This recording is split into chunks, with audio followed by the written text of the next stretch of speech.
A lot of the people that were involved in psychology were victim-orientated themselves.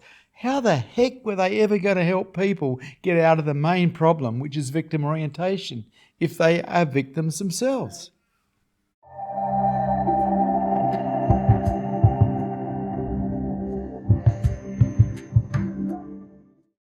Hello, Lisa. So I'm new here. Yes, I know. Came across your name like 2 weeks ago. So thank you so much for hosting. And this is my attempt to, I guess, step into my own resistance. And yeah, some of the teachings you've had recently, I'm noticing a more burning in my heart. The longing to wake up has always been there, I think from a very young age. And I'm feeling it more and more, particularly as this world is getting more and more crazy. Mm-hmm. So, yeah, I'm here to wake up and can you help me? Well, resistance is the wrong direction. You started by talking about That's why I'm resistance. leaning in. Yeah.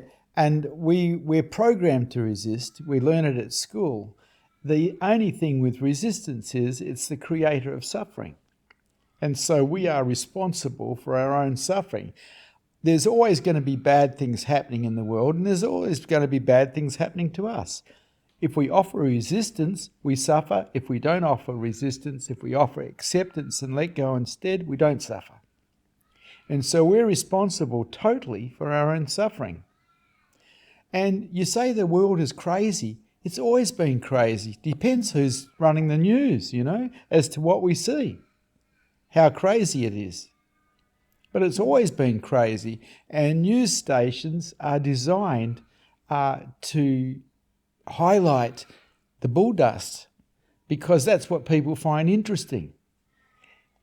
And so if they were doing their job, we would have always thought it was crazy because that's what they do. They highlight the rubbish. When right now in my street, nothing's happening. Now, I can think about the world and all of a sudden things are happening in my head, but that's not real. Right now, in your head, is there anything really happening? Not really. No. And most of the time, this is the case. But we get caught up in the news and think that the world is falling apart. The world has always been falling apart. There's always been wars. There's always been killings. It's just the nature of human beings to be involved in that rubbish. And because we live in countries where we get the news pretty liberally, they can say almost anything. Yeah. So I'm a psychotherapist, so I also see it in my office day after day. Yeah, but So a if part of me is also like, I don't want to resist. as a I want to psychotherapist, resist suffering. as a psychotherapist, if your clients weren't running victim-orientated thinking, you wouldn't have any clients. Mm. No, seriously, you got to look at that. If they weren't victims of something, you wouldn't be seeing them. You wouldn't have a job. And so I worked as a psychotherapist for 10 years, and my job was to take victimness off people, which, eventually got rid of my clients. Because if people aren't being victims, they don't need a psychotherapist or a counsellor. They only need a psychotherapist or a counsellor if they're being victims of something. And so my whole crux of teaching when I was working as a psychotherapist was to show people that they had a choice in being a victim or not being a victim. Bad stuff can happen. There's no doubt about that. But you, the one who chooses to be a victim of it, you're the one that moves to blame, nobody else. And the moment you move to blame, there's the potential of anger, which is a form of violence. Mm. If we can help people remove their victim-orientated thinking, we have truly helped them. because their victim-orientated thinking is usually the majority of the problem they have, because bad things happen to everyone. It's just the world we live in. Yeah. And So empowering people to take a step into their life. guess where it begins? It begins with you never being a victim again. So you have complete confidence in teaching it to people. Ooh, that's a big one. It Because is. what I found, because I trained in psychology as well, what I found is a lot of the people that were involved in psychology were victim orientated themselves. How the heck were they ever going to help people get out of the main problem, which is victim orientation, if they are victims themselves? Well, and my sense too is I can't fully be of benefit if I'm identified with my own thoughts, even resisting client suffering. Just remove victim orientation, and you've made the major step towards freedom. Because you meet someone who's not victim orientated and they'll be happy. You meet someone who's victim orientated and they'll be miserable. It's pretty simple. I like to simplify things. I don't like to make them complex. Mm, You want to make a big step forward, never ever support victim orientation inside yourself again. And as you learn to not do that in yourself, you'll make sure that your clients don't do it. yes, that makes sense. Mm. And the calling to wake up is very strong. How do I wake up? The calling to wake up is very strong, but how can you wake up when you're living in resistance to life? Because when awareness becomes aware of itself, that's enlightenment if it stays aware of itself. How can it stay aware of itself if the mind is attracting awareness back to itself by going into resistance to life? Yeah. So someone who's awake is not resisting life, otherwise they wouldn't be awake. So that's the practice. The practice is not resisting, not supporting resistance in yourself, supporting acceptance and let go. Because if we can support acceptance and let go, we can master unconditional surrender, which is a non doing. But we were never trained in this at school or at university or anywhere else. I sort of was. I went to Really? Naropa University. Yeah, I went to Naropa University. So it's actually a mindfulness-based um, university that was started by a Tibetan Buddhist. Ah, there you go. A Buddhist, right. Because Yeah. In Buddhism, they teach acceptance and let go, and they teach developing the beginner's mind, which means you're always a student. You're always questioning. You're never believing. Yeah. Yeah. Yeah. But that's the practice. I get the practice and my ego resistance and fear. It's a process. Feels like a Well, slow trickle process, and there's a well, part. if you don't want to have a life, serve fear. Fear guarantees you don't have a life. Have you not go, not say, not do. You know, fear is a terrible master, but it's a requirement for survival. Yeah. But after the age of 20 odd, we don't need fear because we know what's dangerous, we know how to avoid danger, but unfortunately, fear doesn't go away. And so we're stuck with it for life. I just refused to serve fear starting from when I was a boy because I was in a Roman Catholic boarding school where they used fear and guilt to try and control me. And I just refused to be controlled by fear and guilt. Is there like though the fear, like it's almost like fear of losing the self, the self. Yeah, you make it okay. Hmm. You've got to make it okay. There is no choice. If you don't make it okay, well, forget about awakening.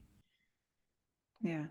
Because as you come closer to enlightenment, awareness is becoming aware of itself and you're finding yourself as the emptiness and the nothingness, there's definitely an understanding that you're losing self. Yeah. And it eventually goes, the self goes, and then you're left with nothing, which is beautiful. Because the ego is a right pain in the backside. Yeah. So you're on the right track, absolutely. Just start teaching that victimness is not okay, that it's a choice for people to be a victim. In you teaching it, you will take it on. Every time you teach it, it'll become more and more your way of being in the world. Mm-hmm. And so I started teaching it when I was about 19. And at that stage, I was pretty much a massive victim. I used to be quite angry, an angry young man. But in teaching victimness, in teaching how victimness works and how it hurts people, I learned to not be a victim ever again. I learned to give up victimness. Anytime victimness started, I had a stop button inside of me that just stopped it. Mm. Now, in being like that, I got to see that all these other people that were suffering were basically suffering because of victim-orientated thinking, blaming something else rather than themselves, taking responsibility for how they feel. The only person that can make me feel is me. Nobody else can make me feel. And there's a lot of freedom in that. But it's mature, and people prefer immaturity. They like to blame other people for how they feel, which is immaturity because you're not taking responsibility for yourself. Mm-hmm. That's a motivator, by the way, that you can use when you're teaching people victimness. Do you want to be a mature adult or do you want to be an immature adult? You get a choice. If you're choosing to be a victim of anything, you're being immature. It's a motivator. It's a negative motivator, but it's a motivator. To point out the choice, that there is a choice, that there's There is always there is a choice. Bad things can happen. Someone can smash into your car. You can be a victim of it, or you can just see it, this is what is, and get their license number and get the insurance company onto it, Or you can be a massive victim of it because of some inconvenience that you've considered that's happened to you and hurt yourself incredibly, which changes absolutely nothing. You still have to get the car fixed. Mm-hmm. This is one of the biggest lessons I ever learnt, and I learnt it, fortunately, when I was 19 years old. I read a book called The Handbook to Higher Consciousness by a guy called Ken Keyes, and he outlined this victim orientation theory, and I just bought it. I read the book something like 20 times because I thought, this is so magical that I don't have to create suffering in myself, that I'm the creator of my suffering. Not the world, not other people, me. How wonderful. Yeah. Needless to say, I tried to teach it to all my family and they hated me for it. People will fight you, they'll arm wrestle you for their right to be a victim. Yeah. It's, yes. Yeah. But it's the best teaching you can give someone. And you never know who's going to take it on, you never know. But people will fight you to be victims. That's the thing. It's like sometimes people will take that seed and will drop the victim and want to have more choice and want to step into their life, and other people will fight and fight. And so it's like knowing when to even plant the seed. As often as you can, because you never Unless know when it's it's going to total take. resist. The resist. Yeah, they do. But so what? So what? You become a better communicator in trying to get it through to them. Mm-hmm. Oh, thank you so much, Vishrant. Like you, just the teachings that I have listened to so far, like the leaning into resistance and just I can feel it somatically in my heart, working my heart to peel it back. Excellent. That's the shot. Absolutely. Openness counts for everything. Mm. By the way, you cannot be open and be a victim at the same time. Mm, Just thought I'd add that one in for you. thank you. Thank you. You are very welcome. It's nice to say hello to you, Lisa. Yeah, likewise.